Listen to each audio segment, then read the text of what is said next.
discoveryseries.org. Kelihatan nggak teman-teman? Discoveryseries.org.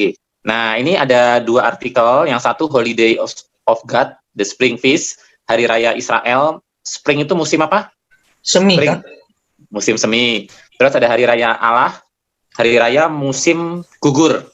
Nah, ini nanti ada hubungannya dengan yang dibahas oleh Glory hari ini ya. Di sini bagus banget ya, ada detail kalendernya orang Yahudi.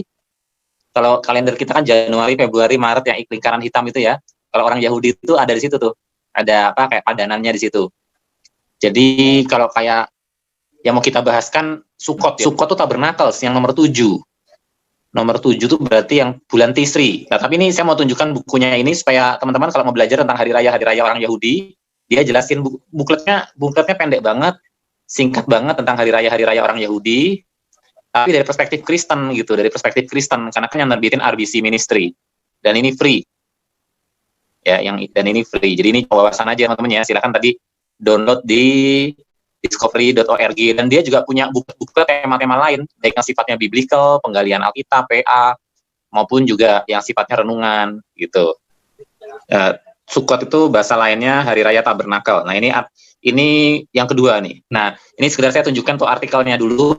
Hari Raya orang Israel itu ada hari raya musim semi dan musim gugur, dan yang mau dibahas oleh Glory hari ini yang musim gugur ya, the fall feast. Iya, yang Tabernacles Tisri, di bulan Tisri itu hitungannya Oktober September. Nah, sekarang kita bulan Oktober, sudah hampir November ya sekarang ya. Jadi kalau di Israel sana bulan Tisrinya itu sudah lewat ya. Sekarang di sana bulan Chesvan ya. Nah, itu yang mau dibahas oleh Glory tentang Sukot. Ini saya tahu artikel ini, e-books ini saya tahunya dari sejak saya masih sebelum masuk STT nih. Saya sudah dapat kiriman-kiriman gratis dari Imamat 23 ayat 34. Kamu salah satunya akan baca itu nanti ya. Imamat 23 ayat 34 ya. Iya, benar. Iya, oke. Nah, ini ada makna Sukot di masa kini dan di masa depan. Oke, itu aja wawasan dari saya, teman-teman. Silahkan nanti download sendiri ya, kalau mau baca-baca, siapa tahu berguna buat pelayanan, atau buat pertumbuhan pribadi, ataupun buat khotbah besok-besok ya. Mari kita berdoa. Tuhan, terima kasih untuk malam hari ini, Tuhan. Kami bisa dapat satu kesempatan untuk berkumpul bersama-sama, untuk tuh boleh belajar bersama-sama mengenai Tuhan dan bisa mengenal Tuhan lebih dalam lagi, Tuhan. Kami berdoa untuk KTB malam hari ini supaya kami bisa sama-sama mengenal Tuhan dengan lebih dalam. Tuhan kirim Roh Kudus ke dalam setiap hati kami supaya kami bisa mengerti apa yang akan kami gali dan pelajari dan diskusikan pada hari ini, Tuhan. Kami berdoa untuk Glory yang akan memimpin yang akan membawa materi pada hari ini, berdoa supaya Tuhan bisa pakai Glory dan baik, dan juga supaya bisa menyampaikan materi yang baik, Tuhan. Kami berdoa untuk KTB malam hari ini semoga bisa berjalan dengan lancar dari awal hingga akhir, Tuhan. Dan untuk Yesus kami berdoa, haleluya, amin. Amin. Ya. Makasih Frank, silakan Glory. Sukot, Thanksgiving, atau tadi dalam artikel yang saya sempat kasih intip tadi itu Tabernakel, Hari Raya Tabernakel di bulan Tisri ya. Monggo silakan. Oke, selamat malam semua. Kita berjumpa lagi di lewat Zoom meeting. Jadi saya akan mencoba untuk menjelaskan tentang Thanksgiving. Mohon maaf kalau ada yang salah-salah, bisa langsung nanti diinterupsi dan ditambahkan saja. Oke, dari yang Thanksgiving ini kita sudah masuk di Leviticus 23 ayat 33 sampai 43, dan juga ada Numbers 29 ayat 12 sampai 34. Leviticus itu imamat ya. Di sini lesson fokusnya, God commanded the Israelites to celebrate Sukkot, the feast of booths, to remember their deliverance for Egypt. The Israelites also used this time to thank God for their harvest. Jadi di sini Tuhan memberi perintah kepada orang Israel untuk merayakan Sukkot. Sukkot itu hari raya pondok daun, dan itu ada di Imamat 23 ayat 34 dan juga ada di Bilangan 29 ayat 12. Nah, mereka melakukan hari raya ini selama 7 hari. Ada Kakak Ilhana kah? Ilhana.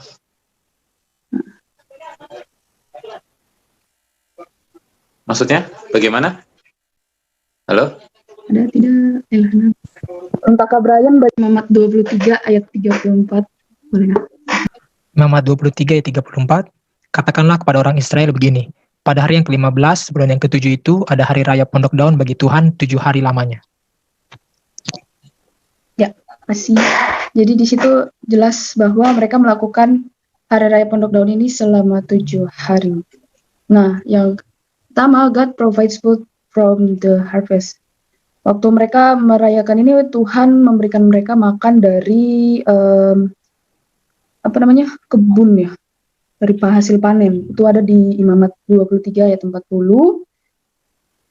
Dan selama 7 hari itu yang mereka lakukan adalah mereka mempersembahkan korban api-apian kepada Tuhan. Ada di ayat 36a, itu sebagai peringatan akan pembebasan mereka dari Mesir. Itu ada di Bilangan 29 ayat 13.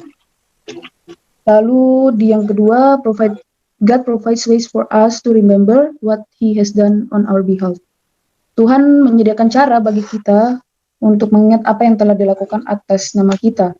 Kayak contohnya nih, Hari Raya Paskah itu kan biasa kita lakukan untuk memperingati kematian Tuhan Yesus di kayu salib. Itu salah satu bentuk contoh di zaman sekarang. Lalu yang ketiga, God brought Israel out of Egypt and sustained them in the wilderness. Tuhan membawa Israel keluar dari Mesir dan memelihara mereka di padang gurun. Sekalipun mereka pada waktu itu kayak terus mengeluh, tetapi Tuhan tidak putus asa dengan mereka. Tuhan tetap memelihara mereka. Next slide.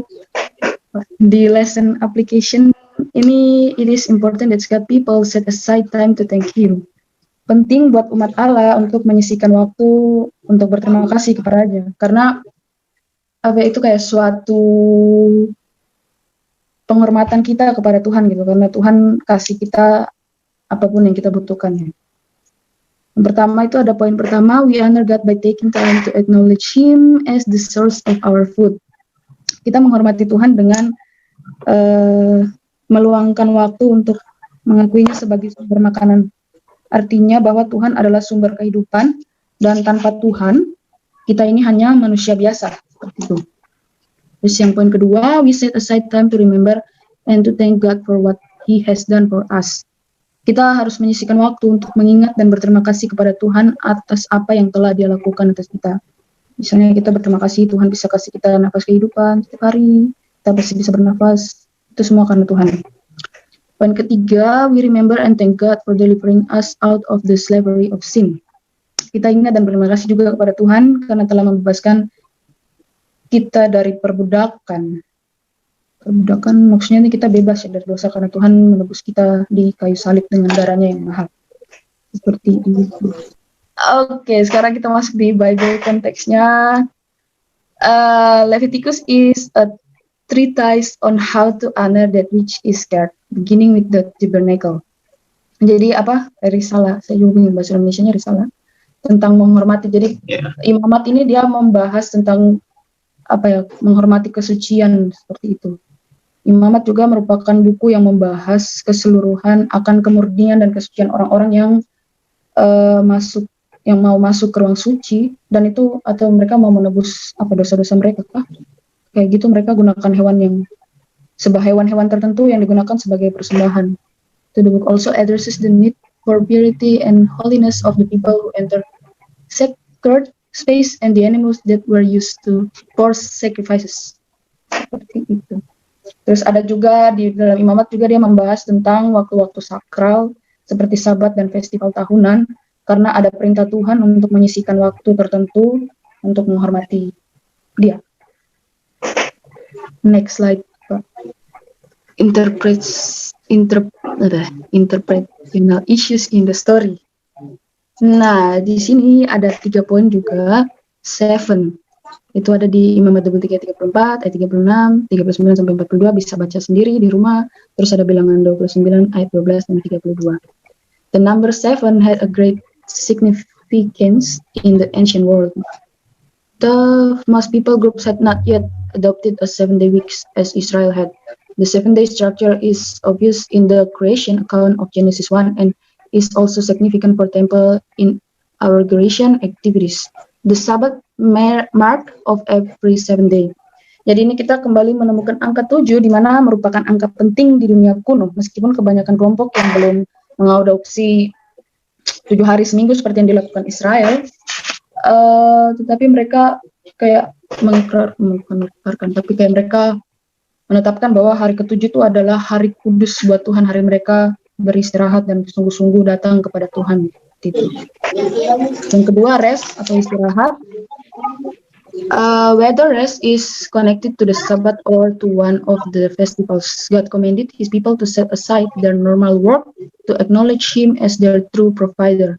Any measure of stability, of security they enjoyed came about because of God's activity on their behalf.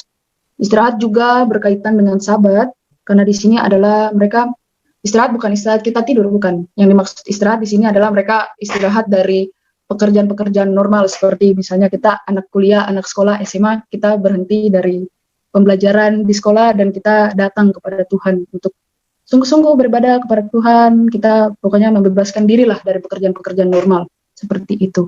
Makanya rest dikatakan bahwa dia berkaitan dengan Sabat. Lalu sacrifice atau pengorbanan. The number of animals sacrificed during this week-long festival, the Feast of Booths, is staggering: 7 bulls, 14 rams, 98 lambs, 7 goats. But was intended as a recognition of the Lord's bounty on His people. These sacrifices were not offered for a family, but for the entire people of Israel. At Thanksgiving, our country slaughters a staggering number of turkeys for our celebration of thanks. In the Old Testament, the sacrifice of the animals served as worship to the Lord. Di ayat ini, bilangan 29 ayat 12-34, disebutkan semua jenis hewan dan jumlahnya untuk menjadi hewan korban. Ini tentang pengorbanan, jadi ada, itu dalam kurung tadi sudah disebutkan, hewan-hewannya ada 70 lembu jantan, terus 14 domba jantan, 98 ekor domba, dan 7 kambing. Itu hewan-hewan yang digunakan sebagai korban bakaran di hari raya besar. Bisa dibaca juga nanti sendiri di bilangan 29, itu dijelaskan jelas sekali tentang hari raya Sukkot. Ya. Next slide.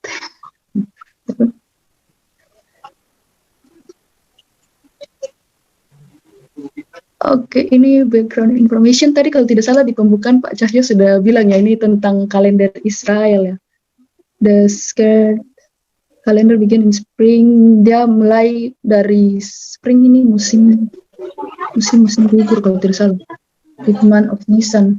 Itu antara Maret dan juga April tentang ya. Ini cuma background information, saya juga tidak terlalu paham sekali. Kita langsung ke mistake theophyte. Lanjut Pak Cahyo. Maksudnya lanjut kemana? Maksudnya lanjut ke mistake to avoid. Yang background information-nya saya kurang terlalu begitu paham. Sudah coba baca ulang-ulang tapi belum terlalu paham. Mungkin nanti bisa dijelaskan.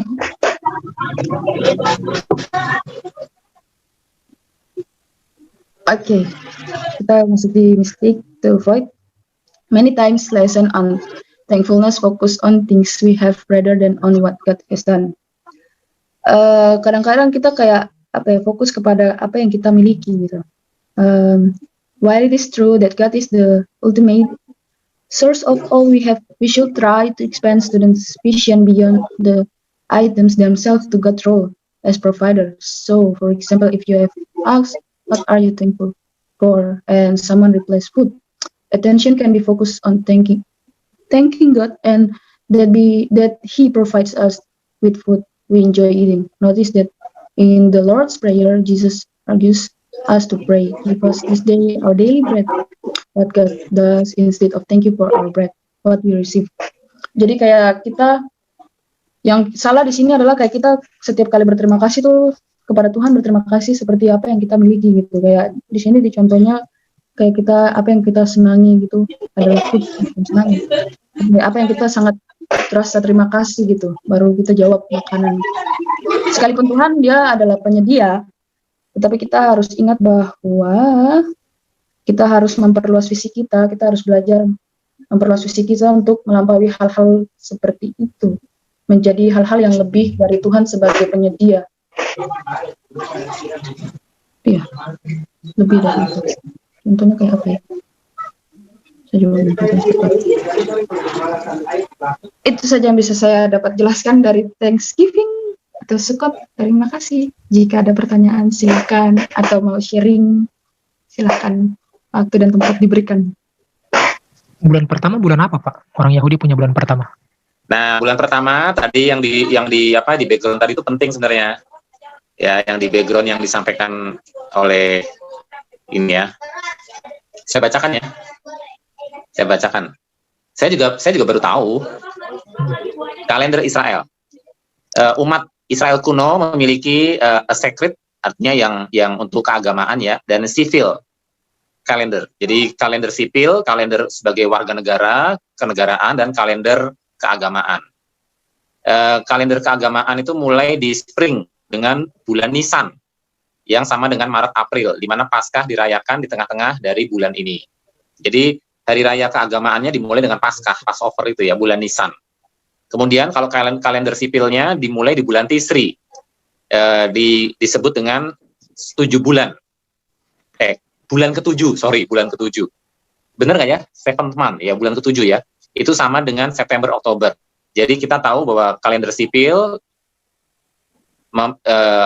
dipisahkan dari kalender agama, karena meskipun disebut dengan bulan ke-7, maka Rosh Hashanah, yaitu hari tahun baru itu dirayakan pada awal bulan ini, Rosh Hashanah.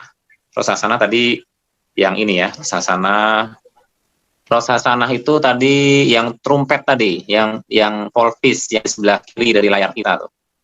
Rosh Hashanah. Itu bulan ke-7 dari Nisan. Saya kembali lagi ya.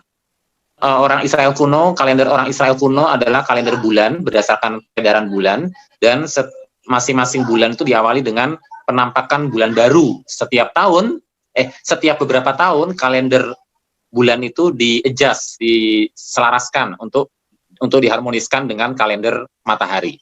Nah, hari ini kan kita pakai kalender matahari ya, 12 bulan ya. Nah, mereka pakai kalender bulan, pokoknya setiap awal bulan kelihatan itu ya awal bulan baru, dan kemudian ada adjustment. Setiap beberapa tahun sekali itu ada adjustment supaya kalendernya tetap cocok dengan yang kalender matahari. Jadi saya juga belajar di sini ada 2 macam perhitungan tanggal ya, yaitu untuk keagamaan di bulan Nisan dimulai dengan Paskah, dan kalender sipil dimulai dari bulan ke-7 tadi, yaitu Rosh Hashanah. Rosh Hashanah atau Hari Raya Trompet ya. Masing-masing dengan maknanya sendiri. Demikian, siapa namanya? Hosea? Pak Cahyo, coba tolong share yang tadi Pak, bulan-bulan itu. Yang mana? Yang bulan-bulan tadi? Iya, bulan-bulan.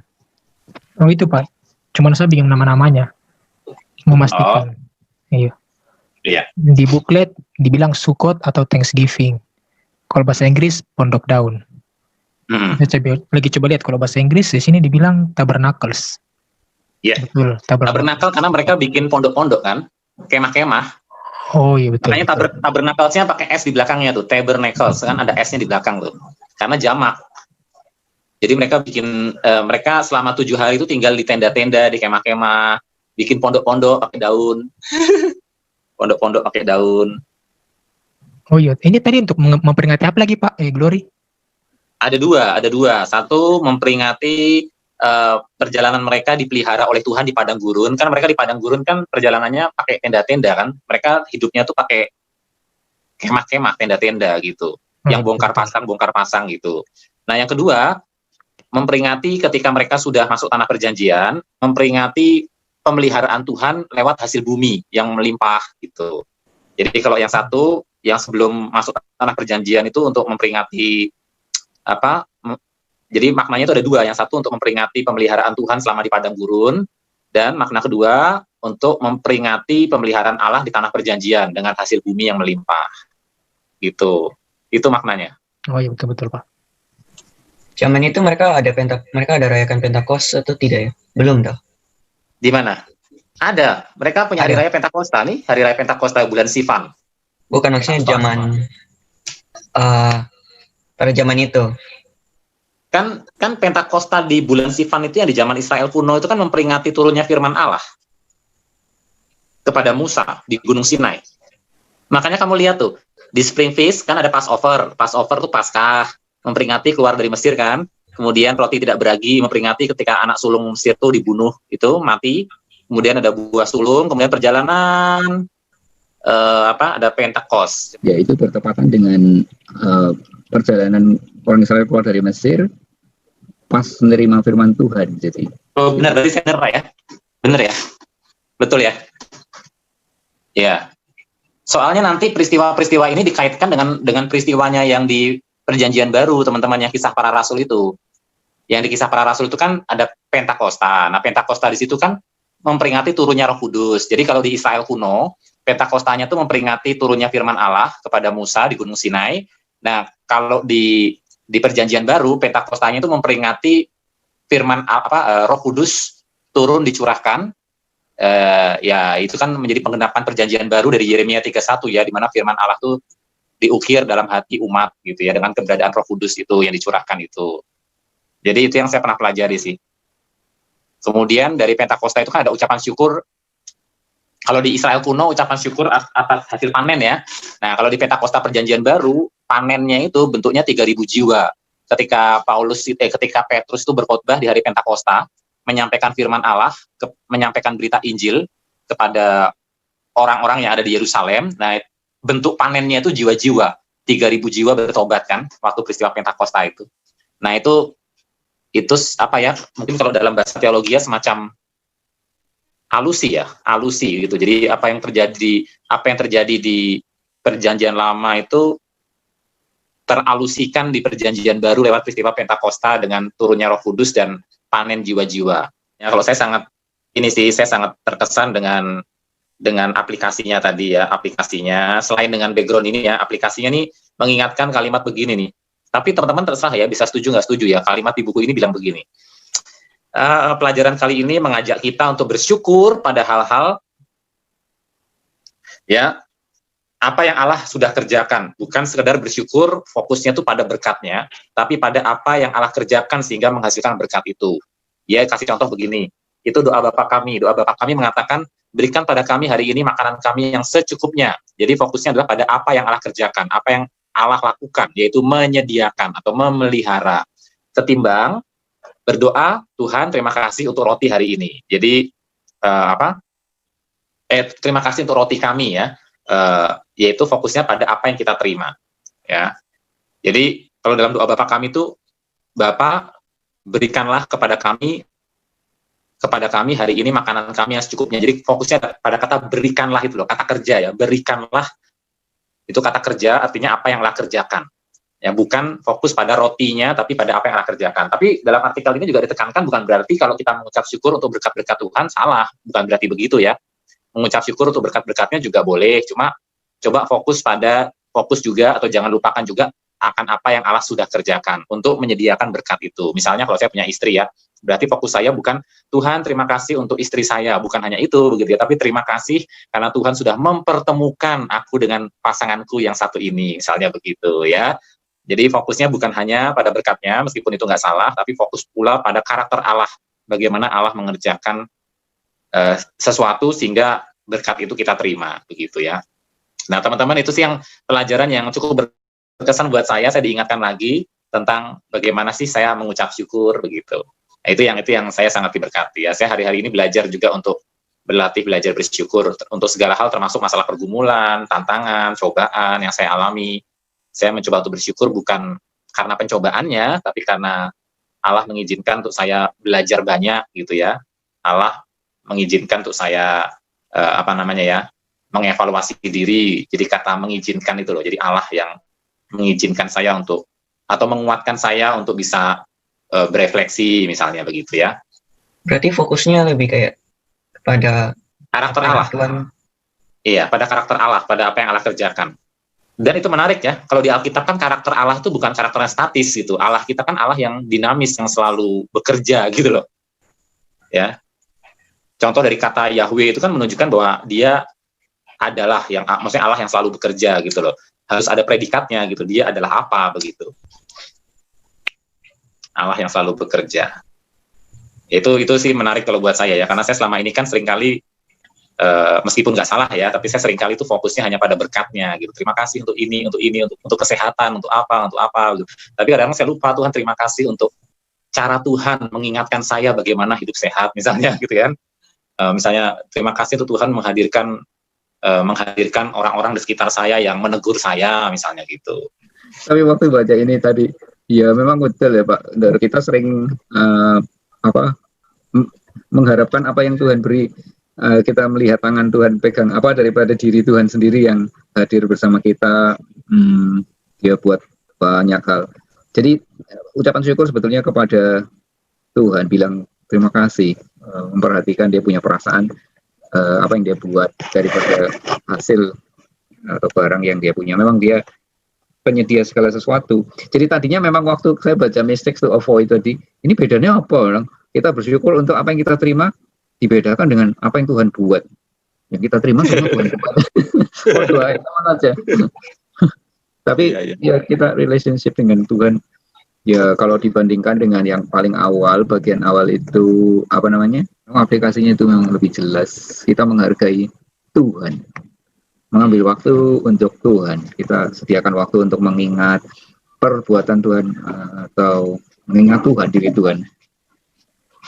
Ya, khususnya yang bagian terakhir, membebaskan dari dosa. Ya, merenungkan kembali penyediaan waktu kita untuk Tuhan itu sangat berharga sebetulnya. Itu yang ditunggu oleh Tuhan. Kalau kita bersyukur atas apa yang Tuhan buat, termasuk Tuhan buat penyakit juga ya. COVID. Nah, kalau saya tadi kan nyebutnya pakai kata Tuhan izinkan ya. Tapi kalau Tuhan buat itu apakah bagaimana menurut teman-teman? Memang sih kita percaya dalam kedaulatan Tuhan ya. Kalau di Alkitab kan Tuhan menjadikan hari baik dan hari malang ya, hari kemalangan dan hari baik Tuhan yang menjadikan begitu. Cuma kalau penyakit misalnya, itu pertanyaan bagus dari Pak Yosef tuh. Gimana tuh menurut teman-teman? Berarti setan yang buat gitu, baru Tuhan mengizinkan. Atau dari mana gitu? Kalau seandainya Tuhan mengizinkan, berarti dari mana kalau gitu COVID? Ya nggak harus COVID sih, tapi maksudnya kayak kalau dibilang Tuhan mengizinkan, berarti kayak Ayub gitu kah? Berarti yang buat itu, yang mulai itu setan gitu. Ya kan biasa kalau di teologi itu ada second cause dan ada first cause ya. Meskipun itu bukan menjadi penjelasan yang paling memuaskan. Tuhan tuh menjadi first cause dari segala sesuatu, baik maupun buruk. First cause tuh menjadi kausa primanya, menjadi penyebab segala sesuatu. Tetapi kan di bawahnya tuh ada second causa. Second causa itu second cause ya. Second cause itu penyebab kedua yang melaluinya Tuhan biarkan atau Tuhan pakai untuk menyebabkan hal itu, misalnya gitu. Kalau dalam teologi itu biasanya di dalam reform itu digunakan istilah itu ya, God as first cause, ya, using the second cause atau menggunakan sarana-sarana ciptaan ya untuk menjadi sarana-sarana untuk menyatakan kemuliaannya. Baik kemuliaannya bersifatnya anugerah yang baik bagi anak-anaknya maupun penghakiman begitu, penghakiman atau hukuman atau pelajaran atau teguran. Ya kalau seperti kasusnya Ayub kan kalau menggunakan terminologi itu ya, sebetulnya kan Allah menjadi penyebab segala sesuatu, menjadi first cause, tapi kan second cause-nya tuh Tuhan izinkan itu terjadi melalui gagasannya iblis kan. Iblis yang punya gagasan kan sebenarnya. Kalau Allah kan tidak mencobai siapapun. Iblis yang mencobai. Cuma Allah mengizinkan dengan batas gitu. Tapi itu semua terjadi di dalam kedaulatannya gitu. Itu apa cukup panjang menggumulinya. Belakangan ini sering muncul karena sama-sama baca kitab Ayub, kita diskusi tentang itu. Jadi ya ini first cause itu memang harus Tuhan. Kalau enggak berarti ya Tuhan tidak maha kuasa, ada saingannya. Iya. Menurut saya sih gitu. Jadi meskipun iblis menjadi second cause dibuatnya atau diizinkan Tuhan dalam satu sisi, tapi Tuhan membuat itu dari pihak iblis barang yang sama atau peristiwa yang sama atau penyakit yang sama misalnya. Tapi itu dari sisi Tuhan merupakan ujian karena dia itu baik. Jadi, Tuhan yang baik itu menguji, tidak pernah mencobai seperti Yakobus bilang. Jadi meskipun itu tidak enak bagi kita, tapi bagi Tuhan dia tahu kita nggak enak, tapi kita belum mengerti sebetulnya. Sampai nanti pada saatnya kita baru mengerti, ya itu pun sebetulnya sesuatu yang benar untuk menguji kita, menumbuhkan iman kita. Jadi kalau teodisi bilang itu kok Tuhan bermaksud jahat, itu kita bilang kita menilai jahat karena kita tidak tahu the whole picture, Tapi waktu kita selesai mungkin dengan pencobaan atau proses itu, ujian itu, kita baru bisa lihat, ya Tuhan baik. Syukur Tuhan mengadakan COVID ini loh hari ini. Karena di situ ya enggak ada kesempatan untuk kita. Kalau enggak, kita sibuk terus dengan target yang kita kejar. Meskipun kelihatan baik, tapi sebetulnya ya ada yang enggak baik juga. Yang baik itu adalah kita beristirahat dalam tanda kutip, kerja meskipun kerja di rumah, tapi itu banyak hal yang kita belajar yang dari sisi-sisi yang kita enggak pernah pikir. Seperti dunia ini di pause, baru kita bisa beristirahat sejenak. Di stop gitu, terus kita diberi kesempatan untuk berpikir lebih banyak, belajar lebih banyak. Nanti kita lihat dunia ini akan running lagi seperti semula, kita hatinya udah baru gitu. Hatinya sudah dibuat baru sama Tuhan. Itu saya mulai lihat begitu. Meskipun ya ada banyak kerugian, sisi lain ya ekonomi kacau balau. Tapi dari sisi itu kita tahu bahwa itu maksudnya selalu baik dari Tuhan. Iya. Iya. Sebenarnya misalnya itu yang paling contoh paling sulit itu misalnya kayak pembantaian itu loh. Kenapa ya Tuhan izinkan pembantaian ketika zaman PKI tahun 65 itu loh. Kan PKI membantai ulama. Terus kebalikannya TNI membantai dan orang-orang Indonesia yang pro Indonesia yang pro Pancasila membantai orang-orang yang dituduh PKI. Kenapa terjadi Tuhan izinkan terjadi pembantaian kayak begitu ya? Bahkan menyasar orang yang nggak bersalah kadang-kadang gitu. Terus pembantaian Tiananmen di China, pembantaiannya Hitler dengan orang-orang Yahudi. Kan itu pasti kerjaan iblis, nggak mungkin kerjaan Tuhan. Tapi Tuhan bukan Allah yang kaget gitu loh. Dia sebagai first cause itu bukan Allah yang terkejut bahwa itu tuh terjadi gitu. Karena Allah kan mengendalikan segala sesuatu, hari baik dan hari buruk. Cuma memang secara akal manusia kita nggak paham ya. Satu harga manusia aja kan berharga banget ya. Ini jutaan loh dibantai loh gitu. Kok Tuhan? Nah itu yang kadang-kadang kita sebagai manusia berdosa yang terbatas sekali pikiran dan moralnya itu yang kadang-kadang terusik ya.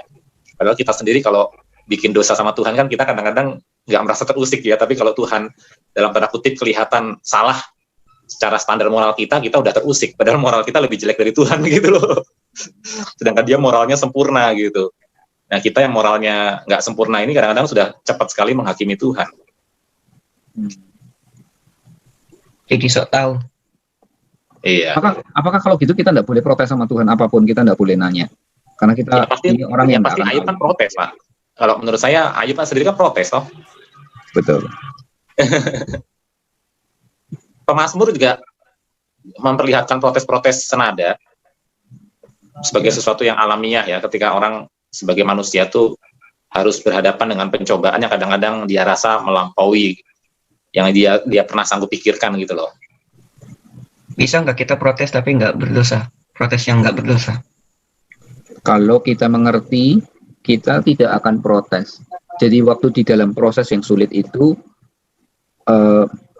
protes itu karena ketidakmengertian kita, dan itu kalau dinilai sebagai dosa ya dosa juga. Kalau orang harus bertobat juga.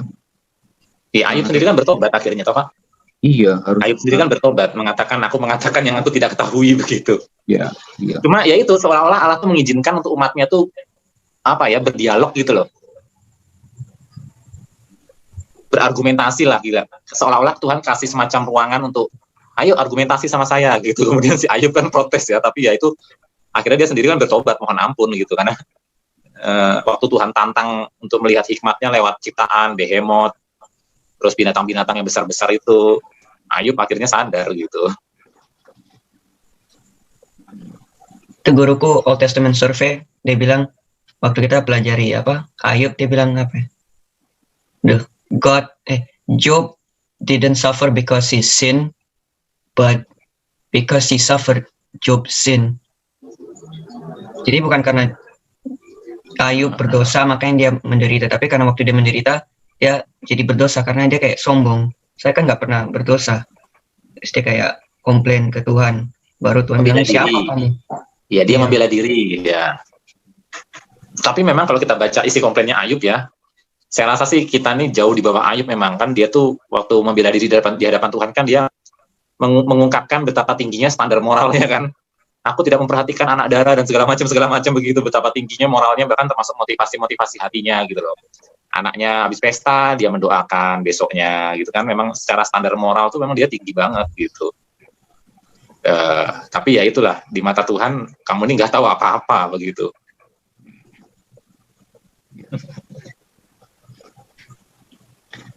Saya pikir-pikir ya, dosa yang paling susah itu dosa tinggi hati ya. Kalau kita ngomong atau merasa kita nggak tinggi hati ya, itu sudah. Itu tinggi hati. Tapi mungkin ini Pak, mungkin karena Ayub itu kan merasa itu terusik dengan pencobaan yang dialami itu loh. Iya, amat berat. Sedang dibandingkan dengan standar moral yang tinggi. Kalau saya nih Pak ya, ini jujur aja nih, kalau saya mengalami hal-hal yang buruk gitu ya, saya masih bisa berefleksi ya. Saya memang orangnya memang ini sih ya, saya mohon ampun Tuhan, saya tahu saya banyak salah gitu loh. Saya nggak berani ngomong kayak Ayub, aku ini begini gitu. Jadi apa ya? Saya dalam satu sisi saya bisa mengerti sih. Maksudnya orang sesaleh Ayub, dia benar-benar berusaha menjaga integritas dirinya, bencananya tuh nggak ketulungan gitu loh. Anaknya mati dalam 1 hari, harta bendanya hilang dalam 1 hari, istrinya juga kurang ajar di hari yang bukannya mendukung gitu ya, malah mengutuki dia, mengajak dia mengutuki Allah. Jadi mungkin secara manusia ya, responnya sih saya bisa mengerti sih, maksudnya memang itu mungkin ekspresi kesombongan. Jadi Ayub belajar ternyata ada aspek di mana dia nggak paham ternyata ya, berarti ada sisi sombong juga dalam dirinya ya. Tapi kalau dari melihat apa yang terjadi sih, saya saja kalau ngalamin musibah atau pencobaan atau masalah sedikit aja, saya langsung ya Tuhan, saya tahu saya salah gitu. Maksudnya saya nggak berani ngomong kayak Ayub gitu. Nah Ayub ini mungkin dia benar-benar merasa layak protes karena memang hidupnya tuh di atas kita semua gitu, standarnya itu di atas kita semua, bukan hanya yang kelihatan tapi yang nggak kelihatan. Dia sampai ngomong tentang ketika saya tidak melihat anak darah segala macam begitu kan, artinya kan dia pikirannya pikiran murni gitu, bukan pikiran kotor kayak kita gitu loh. Motivasi hatinya tuh bersih gitu. Jadi ya saya bisa sedikit empati sih, maksudnya ya meskipun akhirnya di situ Ayub belajar ya, itu mungkin bagian dari hal tersembunyi yang harus Tuhan singkapkan lewat peristiwa ini, betapa kamu tuh ya ada titik itu begitu. Satu sisi itu kelebihan, tapi satu sisi kekurangan, dan kekurangannya itu baru bisa diperlihatkan ketika pencobaan itu dialami begitu. Kita harus berterima kasih karena ada kesulitan dan pencobaan. Ya. Karena apa kita terima kasih kepada second cause? No, never. Ya kalau dari artikel hari ini ya, kita diajak untuk bersyukur karena Tuhan izin. Kalau saya apa ya, Tuhan izinkan itu terjadi gitu. Karena mungkin kesalahan saya, Tuhan saya mohon ampun kalau saya punya kesalahan dalam kasus ini misalnya ya. Saya mohon ampun kalau saya punya kesalahan dalam kasus ini, saya tahu saya salah, tapi overall sih saya bersyukur, saya masih bisa bersyukur Tuhan izinkan ini terjadi untuk menolong saya juga mungkin bisa mengalami berkat tersendiri lah pokoknya dari apa yang terjadi misalnya gitu loh Pak. Iya, sebenarnya yang paling disyukuri adalah kita masih tetap bisa berkomunikasi dengan Tuhan sekalipun kita mengalami ya kayak perasaan tidak fair, jengkel kepada Tuhan, tapi masih bersyukur kita masih ada kesempatan untuk berelasi dan ada hasil, maksudnya ada pengertian, ada pengampunan, understanding dari pihak Tuhan. Kita masih bersama Dia, itu yang jauh lebih harus disyukuri. Iya, dan mungkin bersyukur juga karena punya Tuhan itu sendiri sih Pak. Saya selalu ingat doanya Daud, kan Daud juga pernah melakukan kesalahan Pak ya. Saya ingat banget tuh kisahnya Daud tuh melakukan kesalahan, terus Tuhan marah banget. Terus Tuhan kasih 3 pilihan. Oke, sekarang saya kasih kamu 3 pilihan ya. Jatuh ke tangan manusia, jatuh ke tangan Allah, atau kamu ngalamin apa gitu ya. Nah terus akhirnya Daud milih, Tuhan saya pilih jatuh ke tangan Tuhan aja. Maksudnya Tuhan hukum saya tapi itu dari Tuhan, itu jangan saya jatuh ke tangan manusia. Dan akhirnya memang dia ngalamin hukuman sih. Nah saya juga kadang-kadang, saya kalau dalam pergumulan saya juga bilang begitu, di Tuhan saya udah lakukan kesalahan nih, tapi saya berharap ya Tuhan, saya jatuh ke tangan Tuhan aja deh, saya pasrah aja begitu. Karena sejelek-jeleknya hukuman Tuhan pasti tetap lebih adil gitu daripada kalau saya jatuh ke tangan manusia. Kalau saya dalam pergumulan saya sih, saya selalu ingat kisah itu sih Pak. Iya, sekalipun jatuh ke tangan manusia pun itu masih di bawah kontrol Tuhan juga sebetulnya. Kontrol Tuhan, iya. Dan Tuhan sendiri yang memberikan pilihan. Maksudnya kan itu sebenarnya pengen menguji mungkin itu termasuk pengen menguji ini kali ya, kebergantungan Daud kali Pak ya. Iya, betul. Iya. Kebergantungan Daud gitu maksudnya. Maksudnya kalaupun dia jatuh ke tangan manusia kan tetap aja Tuhan mengontrol kan gitu. Anak-anaknya kan nggak mungkin dibiarkan seperti apa begitu ya. Apa terlampaui dari kebaikan Tuhan. Cuma itu mungkin untuk menguji hati kita yang mengalami itu kali ya. Ya, sikap Daud ya, sikap kita. Ya mungkin sharing-sharing ini berguna. Iya, mungkin sharing-sharing kayak begini berguna buat teman-teman kalau besok-besok mengalami pergumulan ya, entah karena kebodohan sendiri, sama seperti yang saya sering lakukan, maupun karena kebodohan orang lain, begitu ya. Siapa tahu sharing-sharing hari ini berguna buat teman-teman ya. Harap begitu. Ya. Tadi pagi juga khotbahnya Pak Billy Kristanto ya. Apa yang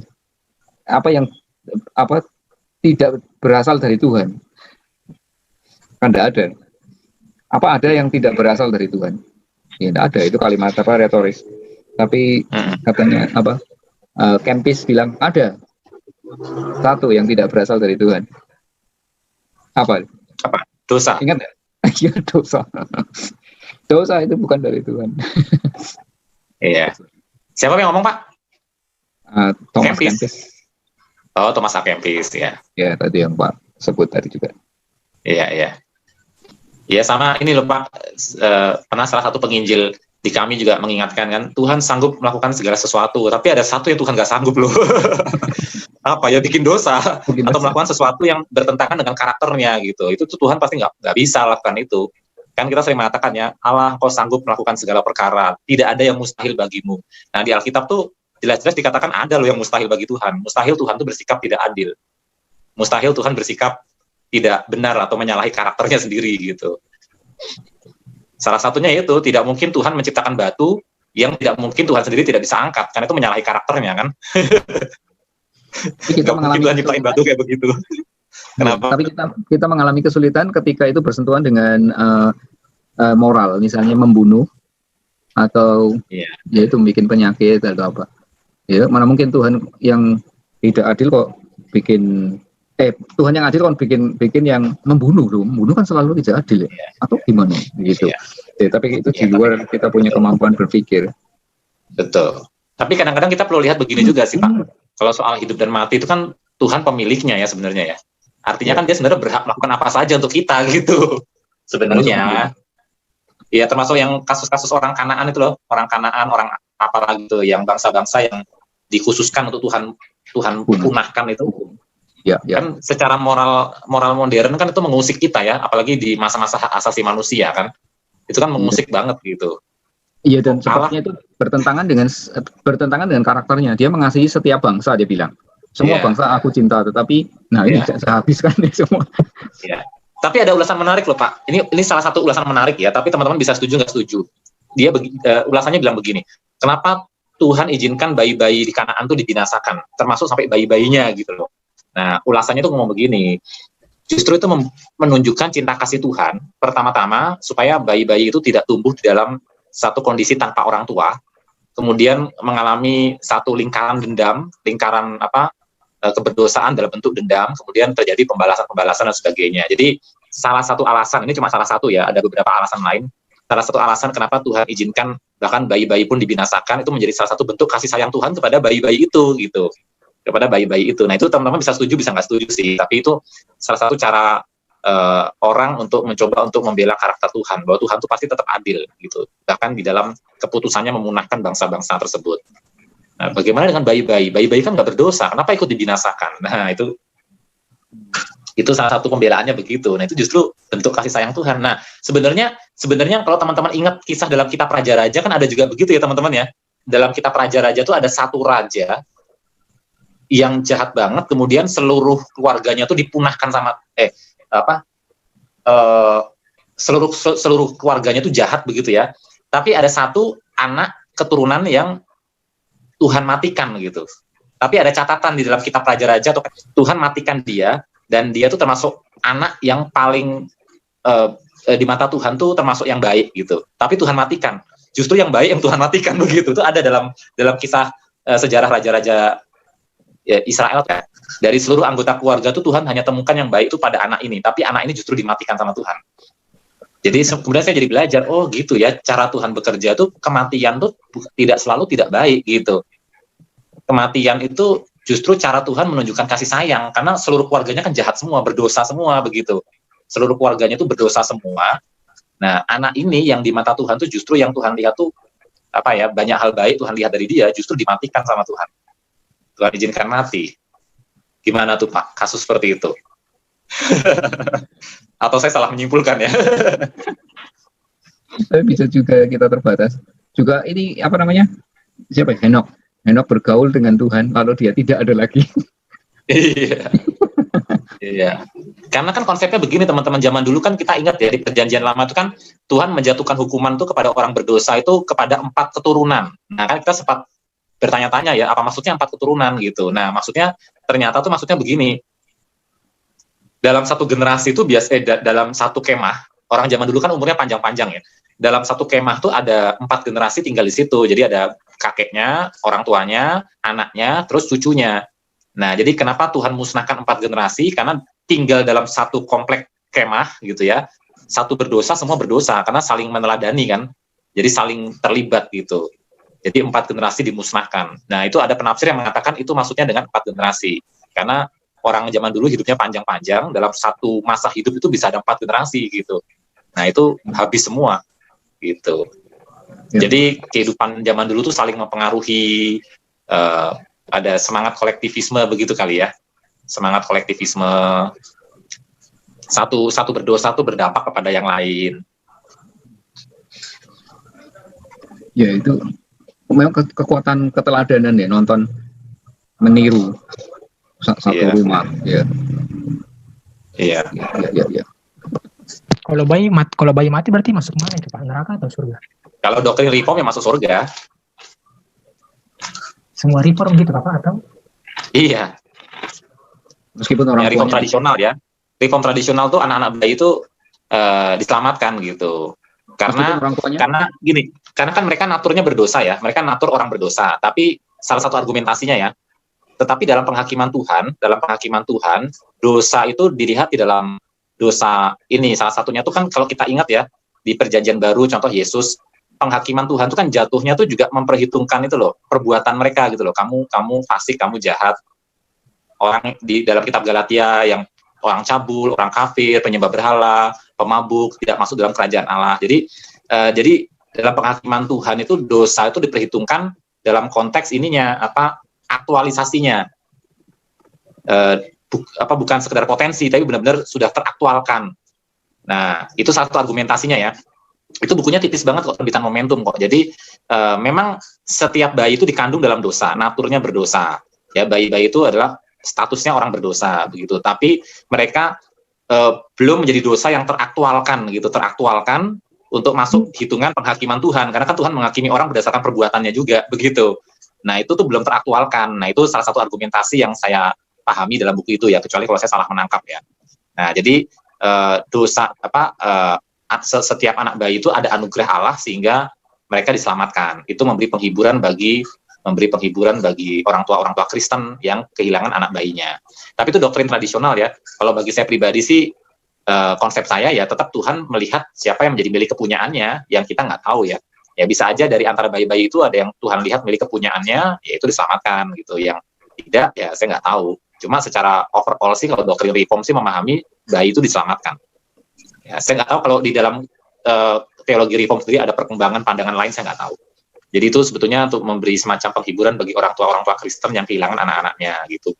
Kan banyak orang gelisah ya, aduh anak saya belum dibaptis anak gitu kan. Nanti kalau mati masuk mana ya gitu, kayak gitu-gitu. Padahal kan baptis nggak menyelamatkan sebenarnya. Nah, tapi prinsipnya yaitu soal dosa yang teraktualkan tadi. Kalau kita baca di Alkitab kan memang benar teman-teman ya, penghakiman Allah kan jatuh itu dengan memperhitungkan apa yang kita buat kan. Aktualisasi dari dosa itu loh. Segala pikiran jahat, segala kecabulan, kecemaran, itu semua membawa pada penghukuman gitu kan di dalam kitab Galatia atau dalam peringatan Tuhan Yesus misalnya. Itu kan ada dosa yang teraktualkan gitu. Nah, bayi-bayi apakah sudah bisa mengaktualkan dengan sadar dosa-dosa itu meskipun naturnya orang berdosa, dari sejak kandungan sudah berdosa gitu. ada potensi, tapi kan potensinya itu belum teraktualkan untuk masuk hitungan kategori untuk Allah tuh bisa menghakimi dia gitu. Nah, itu yang pernah saya baca ya. Bukunya tipis sih, tipis banget, terbitan Momentum. Coba teman-teman nanti coba baca-baca, jangan-jangan saya salah tangkap ya. Kalau saya salah tangkap nanti koreksi saya kapan-kapan.